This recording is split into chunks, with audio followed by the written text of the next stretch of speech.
Sin in the Simi Valley. I'm Jason Horton. I'm Rebecca Lieb. And this is Ghost Town.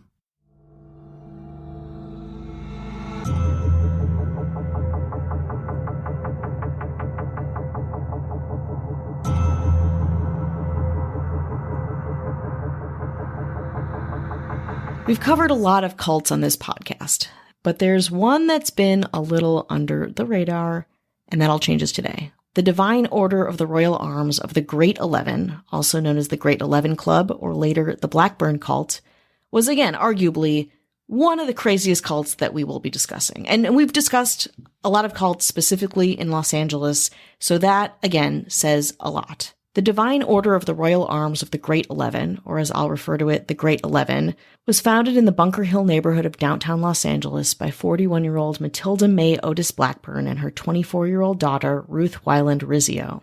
The two were failed actors. Their most notable credit, which is actually kind of impressive, was starring in and producing a film called A Nugget in the Rough in 1917, Portland, Oregon's first feature film. They'd moved to Los Angeles a year later, but by 1922, Ruth was supporting them by working downtown as a taxi driver, the early 20th century's version of an erotic dancer, like a host who worked in cars. That same year, May and Ruth had a revelation. The two publicly proclaimed that the angels Gabriel and Michael appeared to them and declared them to be the two witnesses described in the book of Revelation 11:3. I had to look up that verse, and it goes like this. And I will give power unto my two witnesses, and they shall prophesy 1,260 days, clothed in a sackcloth. Not sure about the sackcloth, but May and Ruth were definitely vying for that power. The two women swore that the angels visited them, directing them to write a book of divine knowledge and revelation that, upon publication, would foretell apocalyptic events.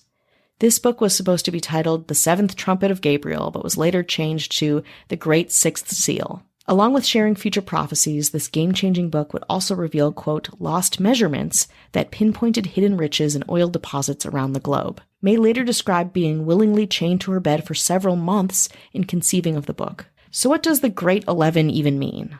I thought it was from the passage from the Book of Revelation, but according to an LA Times article from 1925 called Angel Gabriel's Girls Quizzed, that's how popular they were, it's more complicated than what you might expect. They had been taken to a spot outside of Bakersfield, where just below the surface of the earth they were shown huge stores of golden nuggets and precious stones, which was to be theirs upon the presentation to the world of the sixth seal. The royal family of the chosen 11 was to consist of 9 queens, and Ruth and May. For each queen, a marble palace was to be erected on the Mount of Olives, which is the present-day Barnsdall Park, that's in the east side of Los Angeles, and was to be supplied with 11 kings chosen by the angel Gabriel. The queens and their respective entourages were to rule the world with the advent of eternal life. Sounds pretty good to me.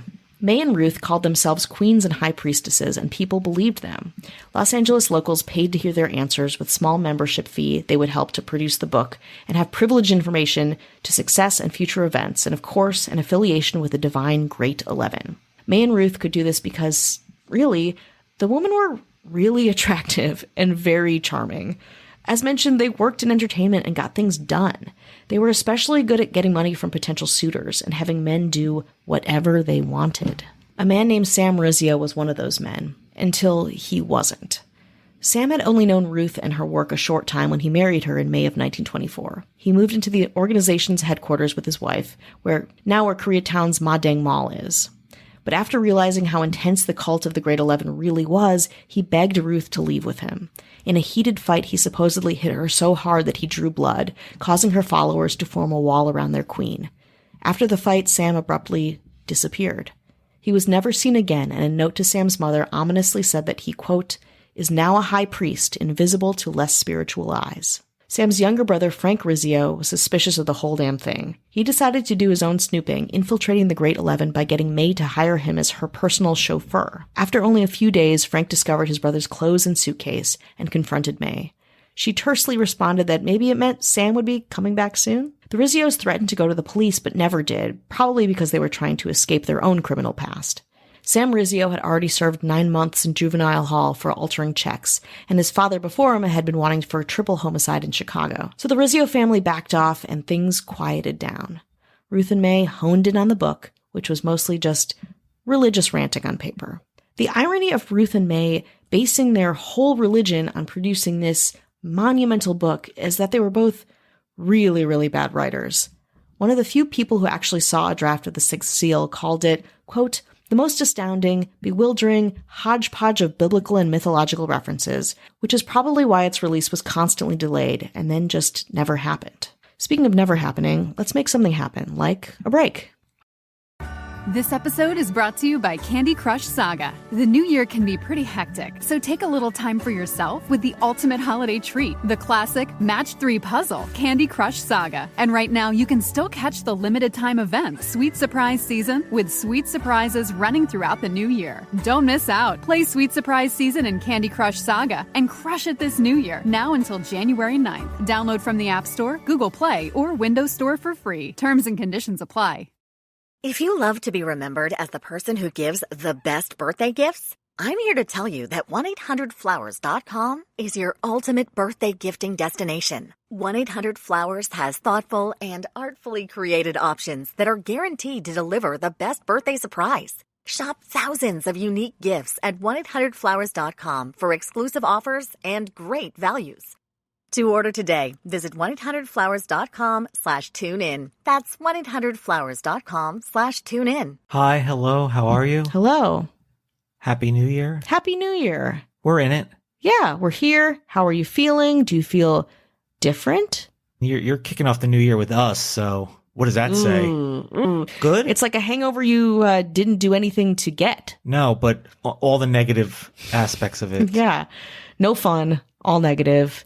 Best thing for a hangover, actually cures a lot of ailments. It'll be in my new book, is going to patreon.com/ghosttownpod. Early access, no ads, no chit chat, adding years onto your life. You don't need that. If you want to listen to all of our earlier episodes and you want to catch up, you'll save many, many minutes, and that'll add many, many years onto your life.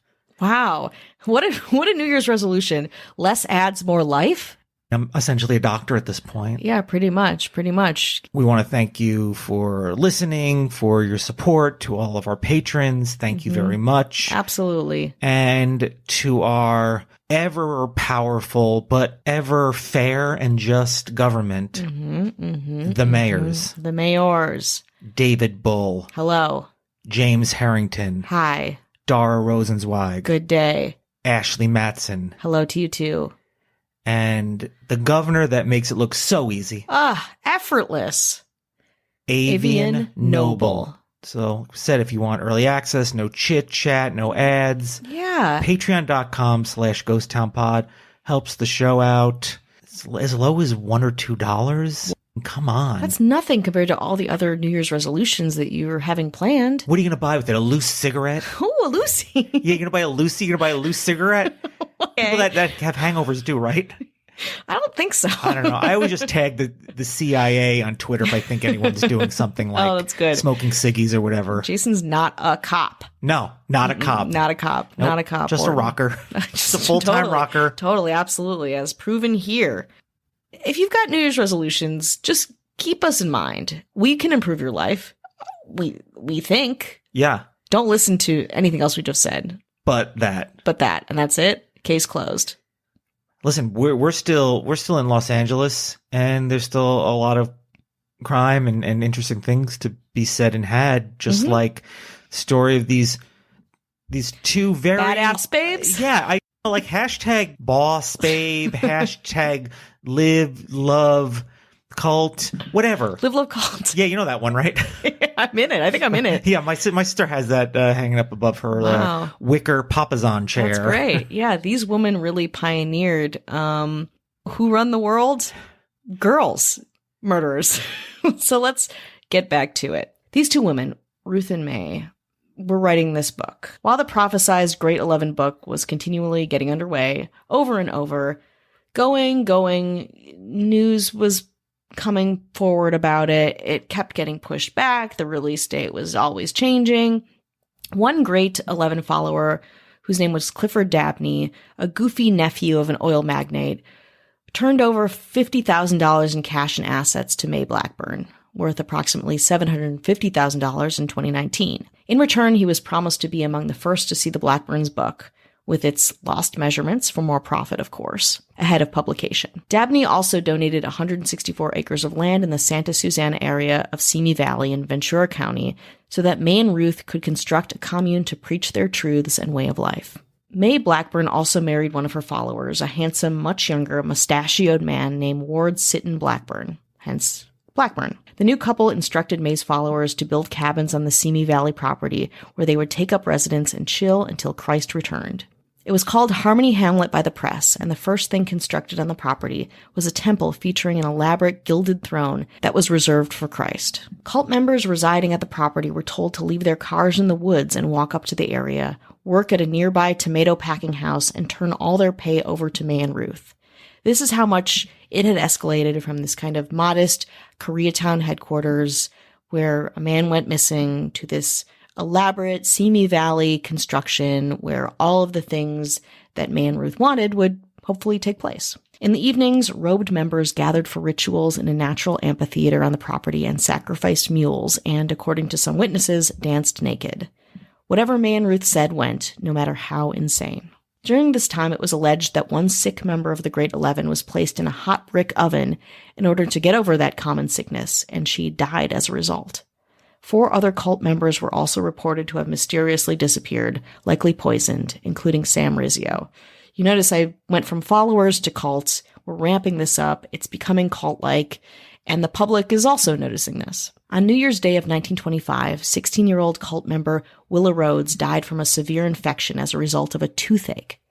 May assured her grieving parents, also in the Great 11, that the girl would be resurrected to life after 1,260 days had passed and the book was published. All they had to do was preserve her body for the event. So they did. Willa's body was immediately placed in a bathtub filled with ice, spices, and salt. 14 months later, when the girl's parents moved back to Los Angeles and into a home in Venice, they brought Willa's preserved body with them and placed it in a metal coffin beneath the floor of their house. Next to her coffin was another coffin containing the sacrificed bodies of 7 puppies, said to represent the 7 tones of the angel Gabriel's trumpet.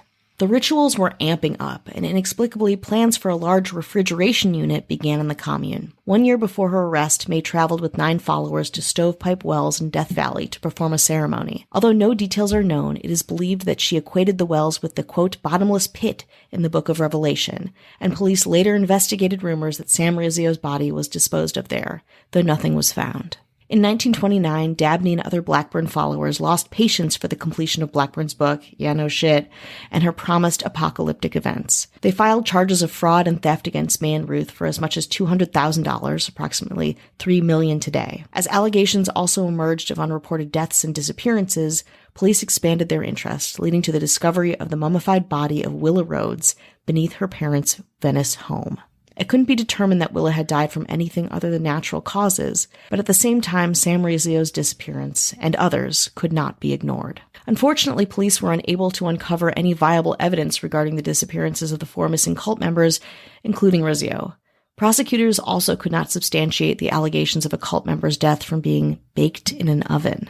Nevertheless, in 1930, Ruth and May were charged with grand theft. The charges against Ruth were dropped, but May was sentenced to a minimum of 8 years in 1930. She appealed, claiming the stories of Sam and Willa had been improperly admitted to frighten the jury and had nothing to do with whether she'd committed theft. A year later, a judge agreed with May and let her go. Remarkably, Ruth and May were never charged with any deaths or disappearances, and the Great 11 continued to exist for a bit, though the publicity and scandal eroded membership and credibility, as you might imagine. In 1936, May Blackburn actually did publish a book called The Origin of God, which was confusing and bad, riddled with weird religious imagery. It didn't change the world or get anyone rich. May Blackburn died in Los Angeles in 1951. I'm not sure about Ruth. To this day, you can check out the commune in Simi Valley, though I don't think you'll find any jewels or gold. This is one of those cases where they seem to cover a lot of Los Angeles and the greater Los Angeles area. Mm-hmm. I mean, they've hit so many points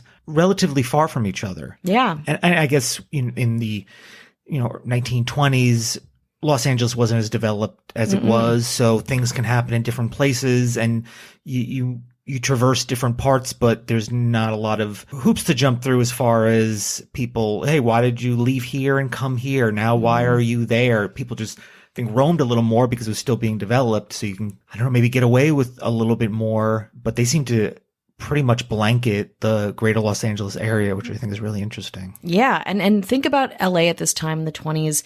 It was mostly farmland. You've got some metropolitan area downtown. Santa Monica Orange was groves kind of, and some exactly. Venice was still kind of a vacation destination. Simi Valley, like, forget it. Like, that was remote. And you think about, we've talked a little bit about Amy Semple McPherson. We've talked about these religious figureheads that kind of come to power during this time. People are coming out to LA. The entertainment industry is getting settled here. It's kind of a free-for-all out here. Little, Great Depressions. Yeah. Right around there, and people looking for answers. Absolutely vulnerable, for sure. So you think about what these women were able to accomplish in such a short period of time, and absolutely they are a product of their time and place. And it's strange because there's a couple books on this that are very good, but the information also kind of peters out. A lot of it is from early LA Times, word of mouth, how they could evade a lot of what would usually be published, or at least contemporarily be talked about nonstop, we don't have, which again is kind of why I think that maybe this hasn't been made into a docuseries or anything like that, because it's such good fodder for that. Living until 1951 is a relatively modern time. It would be interesting, somebody interviewed her, got information from her in the late 40s. Totally. Where you get that kind of maximum amount of information from somebody on what they think or what they do. And I guess if they're of the mind of, like, I publish books as an authority on God, I guess it's probably only going to go in one direction, but that would be interesting. Yeah. And I think, God, I would love to hear more about this person. And I also, like, as a former tour guide, I was like, this would be an incredible tour to take people around this. So we'll see. I don't know. It'd be a fun LA. Would you take that LA tour? Let me check my schedule. Sure. I'm not doing anything ever.